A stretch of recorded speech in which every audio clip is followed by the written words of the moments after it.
बैठ जाइए, ध्यान से सुनिए। क्या बनना चाहते हो?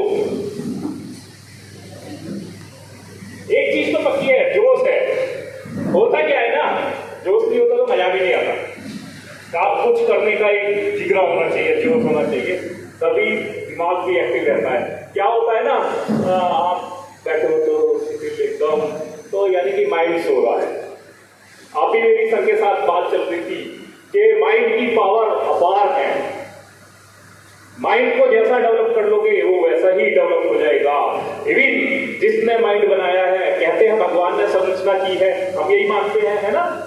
साइंटिफिक रिएक्शन मान लेता है, थोड़ा पढ़ लिख जाते हैं तो, या एक प्रकृति के तरीके से सबको पाल दिया हुआ है। तो माइंड क्या है? माइंड की पावर अपार है। मैं उनको यही चीज बता रहा था कि बीच में आ गया, मैंने कहा जब स्क्रीन चालू हो जाते हैं। आप जिस तरीके से सोचते हो, आपके सोचने की लिमिट जो होती है वहां तक आप पहुंचते हो। आप सोच लो कि कुछ भी हो जाए, मुझे 6 बजे उठना है, सुबह 5 बजे उठना है, तो कोई ताकत नहीं है कि वो रोके। सबसे पहले हम क्या होते हैं? हम 60-40 होते हैं, कभी 50-50 भी हो जाते हैं, कभी 36-70 भी होता है। क्या करेंगे सुबह उठ के? कुछ काम तो है नहीं, सो जाओ। होता क्या है, आपका डिटर्मिनेशन टूट जाता है, आपका संकल्प टूट जाता है। जब आप संकल्प के साथ जीना शुरू करते हो तो कोई चीज ऐसी नहीं है कि आप अचीव नहीं कर पाओ। माता जी के कितने भक्त हैं? वैष्णो देवी गए हैं? वैष्णो देवी कौन कौन गया है? कौन कौन मानता है? माता जी का भक्त कौन कौन है? सबसे पीछे 1 मिनट आ जाओ।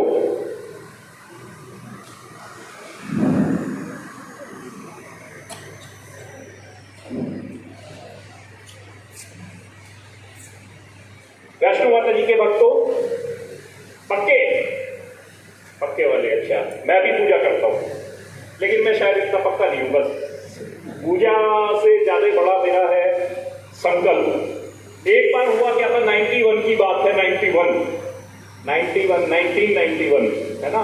कितने साल हो गए? 31 या 2। तब मेरा व्रत टूट गया था। टूटता कैसे है? कुछ भी खा लेते हैं ना, है ना। टूट गया तो मैं कहीं गया हुआ अपनी सिस्टर गया, उन्होंने नाश्ता रखा, मैंने खा लिया। शाम के टाइम गया था तो उन्होंने पूछा कि आपका किस किस का व्रत है घर में? मैंने कहा कि मेरा है, अभी पिछड़ा, पापा के पूरे हैं, ताई जी के पूरे हैं, वो है, फिर तो तेरा तो आज व्रत होगा। मैंने कहा हाँ, मेरे तो बिस्कुट खा रहा है। अरे यार, मैंने कहा ये तो टूट गया। मेरे मुंह से एकदम निकला कि कोई बात नहीं, अगले बार से पूरे रखेंगे। इसलिए मैं पूरे रखता हूँ। पूजा पाठ इतना बड़ा नहीं है, लेकिन मेरा संकल्प है। ये जो बोल दिया, मर्द की जुबान है ना, बोल दिया तो बोल दिया। आप हो माता जी के भक्त, कहाँ रहते हो? हल्द्वानी। वैष्णो देवी गए हो? मान लो आपको जाना है, कैसे जाओगे? पैदल? और कैसे जाओगे? ट्रेन से? ट्रेन से जाओगे। ट्रेन किसानों ने रोकी, आंदोलन चल रहा है, किसानों ने ट्रेन रोक रखी है। फिर कार से जाओगे।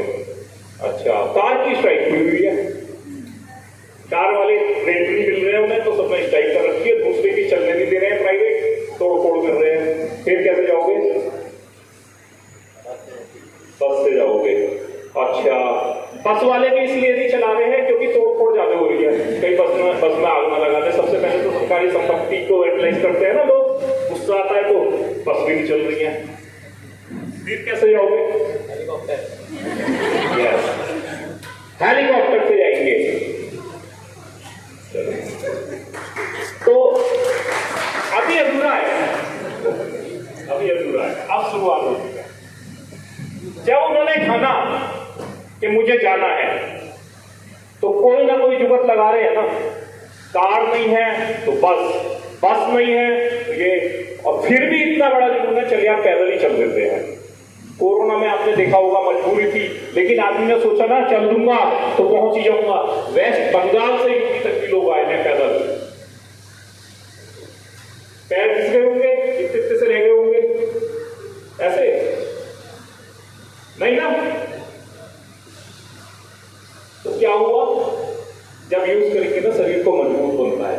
एक बहुत बिहार से लोग बहुत आए इधर, यहाँ पर मतलब यूपी तक भी आए, फिर बाद में बसें चलाती थी यूपी में। तो होता क्या है कि हम खुद सोच लेते हैं यार ये होगा नहीं, तो हमारी हार वहीं से शुरू होती है। ठीक है, डिटर्मिनेशन हमें करना होता है। अगर हम डिटर्मिन हैं तो कोई शक्ति नहीं है कि आपको हरा दे। इवन भगवान भी आपको नहीं हरा सकता। फिर क्यों कह रहा हूं ये मैं, बताओ एक एग्जाम्पल। भगवान भी नहीं आपको रोक सकता। फिर रावण का नाम सुना है, भगवान से बड़ा था, भगवान से शक्तिशाली था, भगवान से विद्वान था ना? क्या था? माइंड पावर बहुत बड़ी थी। अचीव करना है तो करना है।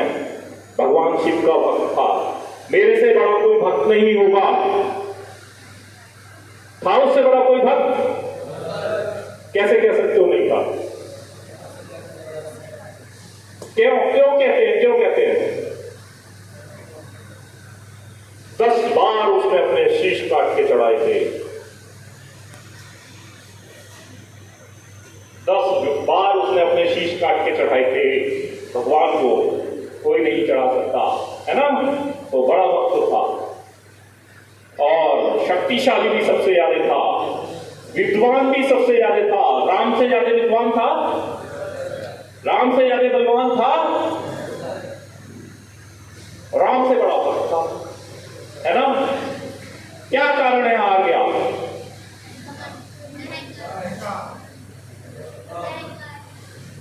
और वो था अहंकार होता है, हो जाता है सबको। हम लोगों के पास जरा सा कुछ अचीव कर लेते हैं तो हो जाता है, वो ऑब्वियस बात है। उसके लिए क्या था कि मैं जो आपको मैसेज देना चाह रहा हूं, एक ही चीज थी जिसकी वजह से श्री राम जीत पाए, वो रावण के पास नहीं था। वो था श्री राम का चरित्र, उनका डिसिप्लिन। इसलिए डिसिप्लिन बहुत महत्वपूर्ण चीज है, बहुत महत्वपूर्ण वर्ड है। जिसने भी इंग्लिश की वोकैबुलरी बनाई होगी सब चीज को लिंक करके देखिएगा। Discipline is 100% word. और दूसरा वर्ड बताइए कौन सा है जिसका टोटल करेंगे A41, B42, C43 टोटल करेंगे तो दूसरे में 100 किस पे आएगा? दूसरा वर्ड है कोई ऐसा डिसिप्लिन के अलावा? मेरे पास अभी है नहीं तो पेन पे जोड़ के लैपटॉप पे दिखाता आपको।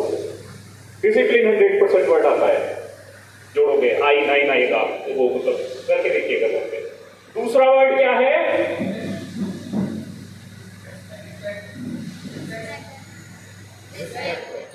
रेस्पेक्ट नहीं, रेस्पेक्ट 90 आएगा, 90 या 82 के करीब आएगा। जोड़िए, टोटल कीजिए। दूसरा वर्ड है जो आपको जीत दिला सकता है। सब चीज लिंक होती है ब्रह्मांड की शक्तियों से, कोई चीज ऐसी नहीं बनी होती। किसी दिन मैं आपको प्रेजेंटेशन दिखाऊंगा कि ऐसे ही नहीं बनेगा नंबर सिस्टम। नंबर सिस्टम से पूरा ब्रह्मांड चलता है। कैसे चलता है वो बड़ा लंबा टॉपिक है। दूसरा वर्ड है आपका एटीट्यूड। जोड़ के देखिएगा घर पे जाके।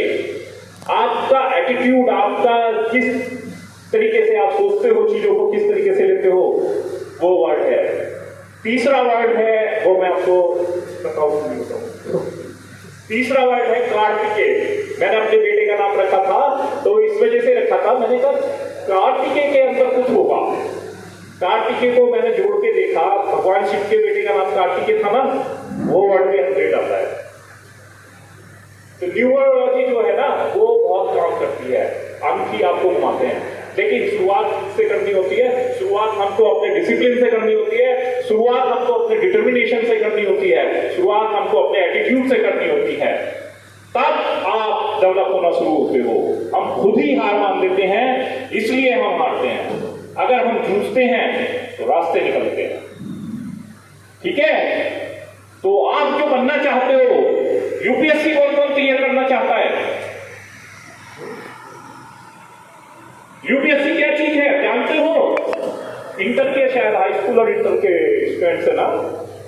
UPSC is the toughest exam in the world. India का जो यूपीएससी है, जिससे डीएम और एसएसबी और ये बनते हैं, लास्ट ईयर 180 आए थे, वैसे 100 के अंदर ही सिलेक्शन होता है। 12 से 14 लाख बच्चे बैठते हैं, उसमें से 100 का सिलेक्शन होता है तो वो आईएएस बनते हैं।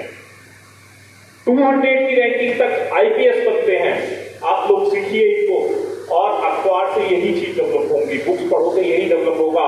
जो आप किताब जो पढ़ते हो, जो आप बुक्स पढ़ते हो, वो कोर्स की बुक होती है, उसकी एक लिमिटेशन होती है, वो आपको बियॉन्ड सोचने के लिए तैयार करती है, लेकिन भेज नहीं पाती। उससे अलग जब आप बुक पढ़ेंगे, वो सिर्फ आप नंबर के लिए पढ़ते हो। बहुत कम लोग बच्चे ऐसे हैं जो पूरी किताब पढ़ते होंगे, जो पूरी बुक पढ़ते होंगे, क्योंकि होता क्या है कि वो इसलिए कि ये वाला क्वेश्चन अच्छा आएगा, ये अच्छा आएगा, ये आएगा 10 नंबर का, ये 5 नंबर का आएगा, वो आपको नंबरों में घुमा के रख देता है। नंबर सिस्टम जो है, वो नंबर जो आपको अचीव करने होते हैं ना, वो आपकी डिग्री पे नहीं लिखे होते, वो आपको जब पढ़ के बाहर निकलते हो ना, वो आपको सक्सेस जो दिलाते हैं, वो उस नंबर को अचीव करना होता है। तो वो नंबर आपको अलग बुक से मिलेंगे, न्यूज़पेपर से कैसे मिलेंगे अब मैं वो बताता हूँ। इसलिए नहीं कि मैं न्यूज़पेपर में हूँ, लेकिन न्यूज़पेपर बहुत इंपॉर्टेंट है। न्यूज़पेपर इसलिए इंपॉर्टेंट है क्योंकि आपके दादाजी, आपकी मदर न्यूज़पेपर पढ़ते होंगे। हाथ उठाइए किस किस के दादाजी और मदर वगैरह पढ़ते हैं। ठीक है, हमें ये लगता है कि वो लोग ना, एक उम्र का साइकिल होता है, ये बड़ा बेसिक गुण है, मतलब बेसिक वो है ज्ञान जो सबको जानना चाहिए। एक उम्र में आके सबको लगने लगता है, लड़कों को भी अब ज्यादा, यार पापा ने कुछ ना ज्यादा किया नहीं। वो उम्र होती है हमारी जब हम ग्रेजुएशन में होते हैं, वहां से लेकर जब तक जॉब नहीं मिल जाती, और उनको वो बातें वो अच्छी भी नहीं लगती है। मतलब इसको अदरवाइज मत कीजिएगा, ये साइकिल है, सबके दिमाग में ये चीज आती है। और जब आप जॉब पे जाते हैं, जॉब लग जाती है, तब आपको संघर्ष पता होता है, तब आप उसको रिवर्स कैलकुलेशन में ले जाते हैं, तब आपके छोटा बच्चे, जब फैमिली हो जाती है, छोटा बच्चा होता है, तब आप उसको समझाने के लिए तब वही कहने लगते हैं जो आपके पापा ने आपसे कहा होगा। वो साइकिल रिवर्स होता है, फिर उनकी सारी बातें आपको सही लगने लगेंगी। वो न्यूज़पेपर पढ़ते हैं, अच्छा ही है।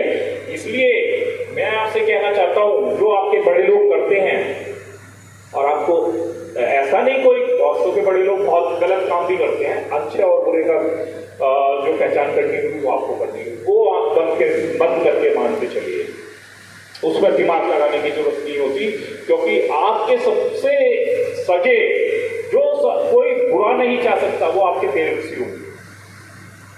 ठीक है, तो उसमें कोई क्वेश्चन की बात नहीं। हेलो, समझ में आया?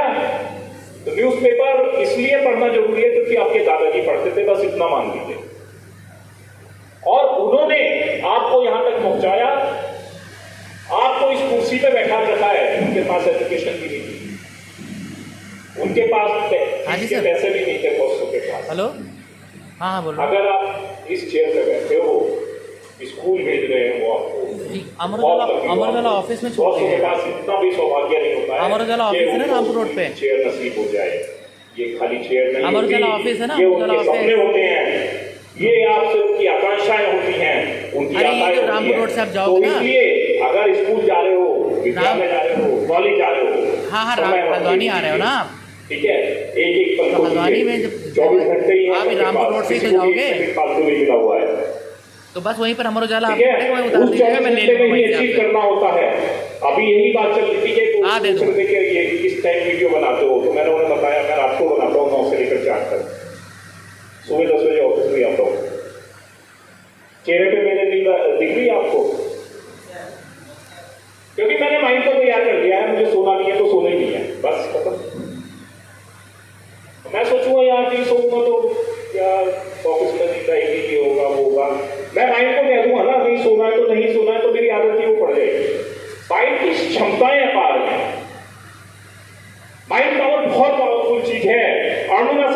सुना है? किस किसने सुना है? अरुणिमा सिन्हा नहीं सुना है? मैं बताता हूं माइंड पावर क्या चीज है। अरुणिमा सिन्हा एक इस वॉलीबॉल की प्लेयर थी, लखनऊ के आसपास किसी गांव में रहती थी। एक बार इंटरव्यू के लिए नेशनल भी खेला उन्होंने। एक बार किसी इंटरव्यू के लिए वो ट्रेन से आ रही थी, दिल्ली में इंटरव्यू था, तो बरेली के पास लूट हो गई ट्रेन में। तो लूट हो गई तो क्या हुआ, एक स्पोर्ट्स मैन की स्पीड होती है ना कि जूझना लड़ना, तो उसने विरोध किया वहां पर गुंडों का। गुंडों ने उठा के उसे ट्रेन से नीचे फेंक दिया। नीचे फेंक दिया तो क्या हुआ, वो ट्रेन की पटरी पे गिरी और एक पैर में हड्डी फ्रैक्चर हुए और एक पैर पूरा कट गया।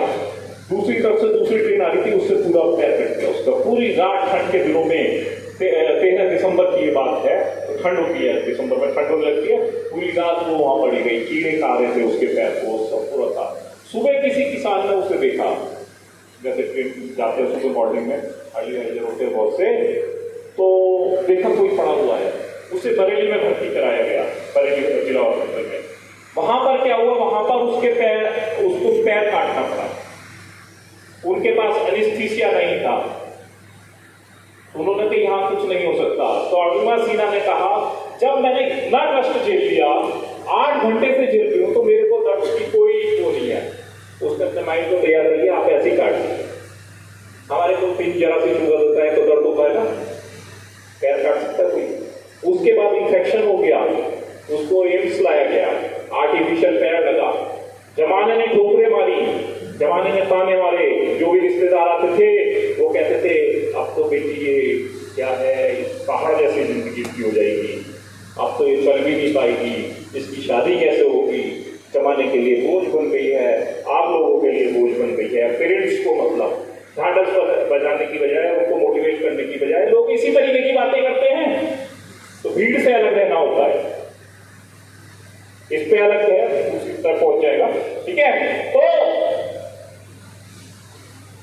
तब अरुणिमा सिन्हा ने सोचा, यार कैसी डिमोटिवेटिंग बातें कर रहे हैं ये सब। आज इनको मैं वो करके दिखाऊंगी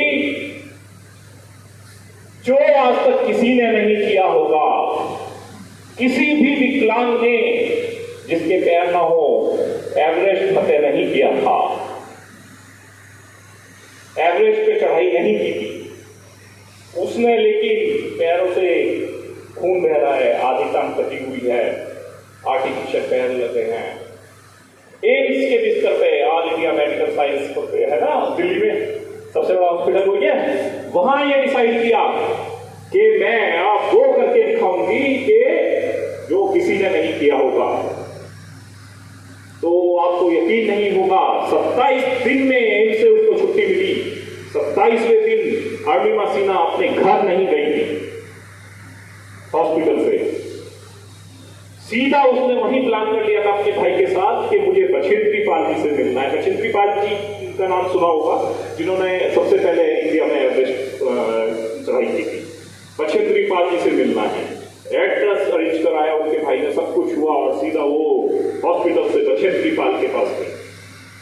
बछेंद्री पाल ने जब देखा कि ऐसे बताया उनको, उनके जो कलीग होंगे कि ऐसे ऐसे कोई मिलने आया है, उनके पैरों से खून बह रहा है, एक टांग नकली लगी हुई है, टांगे कटे हुए हैं, मतलब टांगों में से खून निकल रहा है, और वो कह रही हैं कि मैं एवरेस्ट फतेह करूंगी। तो बछेंद्री पाल जी मिलने आती हैं उनसे, तो उनके क्या वर्ड होते हैं? उनके वर्ड होते हैं कि अगर इस स्थिति में भी आपके पैर नहीं है, आपने सोच लिया कि मुझे एवरेस्ट फतेह करना है, तो आपने तो एवरेस्ट फतेह कर ही लिया है। 80% तो आपने एवरेस्ट फतेह कर ही लिया है, क्योंकि हम तो माइंड से हारते हैं। अब तो 20% जमाने को दिखाना है, उसके लिए करना है। वहां ट्रेनिंग की 1 महीने की, हिम्मत टूट जाती है एवरेस्ट पे चढ़ने में, ऑक्सीजन खत्म हो जाती है, स्पीड नहीं है तो ऑक्सीजन का एक ही सिलेंडर ले जा सकते हो, क्योंकि वजन लाद के चलना होता, खुद ही रस्सियों से चढ़ना होता है। लेकिन वो तो रह के चल रही थी, 8 लाशें भी नहीं रास्ते में उन्हें एवरेस्ट फतेह करने के दौरान। ऑक्सीजन जाते टाइम ही खत्म होने वाली थी। सबने कहा लौट जा,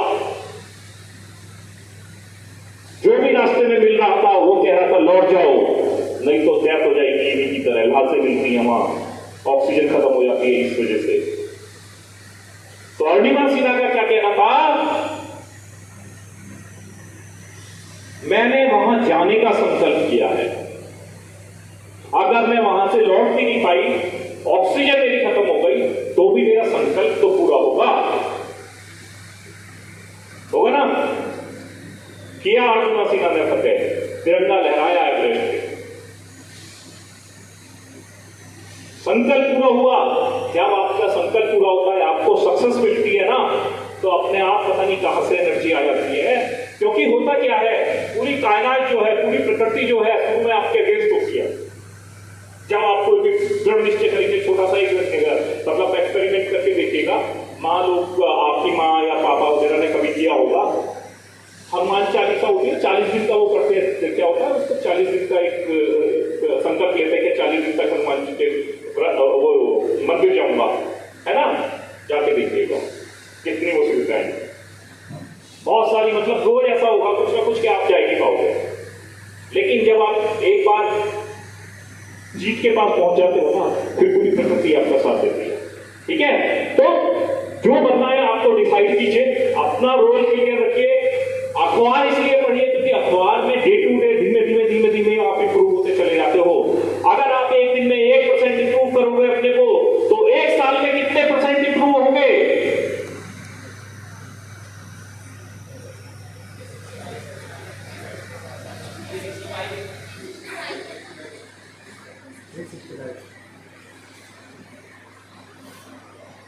अगर आप एक दिन में 1% अपने को इंप्रूव करते हो, 1% सिर्फ, आज मैं ये अच्छा करूंगा, तो पूरे साल में आप 3200% इंप्रूव हो जाते हो। कैलकुलेट करके देखिएगा एक्सेल में जाके, 3200% इंप्रूव होते हो। पावर ऑफ कंपाउंडिंग दूसरा सब्जेक्ट है, तो यहां ये काम करता है, आप करके देखिएगा। एक्सेल है, एक्सेल चलानी आती है सबको, माइक्रोसॉफ्ट एक्सेल आज फार्मूला में भेज दूंगा, व्हाट्सएप कर दीजिएगा इसको फार्मूला, ठीक है। और करके देखिएगा 365 दिन में कहां पहुंचते हो आप। 3200%, 3283% एक्यूरेट अगर होगा तो, ठीक है, बहुत लंबा चल जाएगा। Thank you. समझ में आया कुछ? अखबार कौन कौन पढ़ेगा? पक्का पढ़ोगे या वैसे ही हाथ उठा रहे हो? पक्का पढ़ना है, ठीक है, क्योंकि ऐसा नहीं कोई कहेगा। बुराइयां जो है वो अपने आप आ जाएगी। व्हाट्सएप सबके मोबाइल में है, अपने आप आ गया। फेसबुक सबके मोबाइल में है, अपने आप आ गया। इंस्टाग्राम सबके मोबाइल में है, अपने आप आ गया। टिकटॉक वो तो गवर्नमेंट ने बैन कर दिया, लेकिन अब भी चला रहे हैं दूसरे लॉगिन से, कई लोग मैंने देखा है, ठीक है, दूसरी कंट्री के कोड से, अपने आप आ गया। ये वो है डिस्ट्रक्शन के पॉइंट हैं, आपको जो डाइवर्ट करते हैं, आपको अपनी सक्सेस के पथ से हटाते हैं। जो चीज आपको सक्सेस पे ले जाएगी वो आपको कोई नहीं सिखाएगा, वो आपको या तो आपके टीचर सिखाएंगे, आपके पेरेंट्स सिखाएंगे। लेकिन पेरेंट्स भी क्या करें, मजबूर हो गए हैं, क्योंकि वो खुद सारे दिन फेसबुक पे स्क्रॉल करते रहते हैं, तो इसलिए बच्चों को भी नहीं कह पाते हैं। तो अपना भविष्य अपने आप तैयार कीजिए, न्यूज़पेपर पढ़िए, ठीक है। न्यूज़पेपर से क्या होता है, कभी सर से बात करके स्कूल में ही सेशन एक रखेंगे, किस तरीके से इंप्रूव करते हैं बच्चा। मैंने बताया ना 1% इंप्रूव करोगे तो साल भर में। Thank you.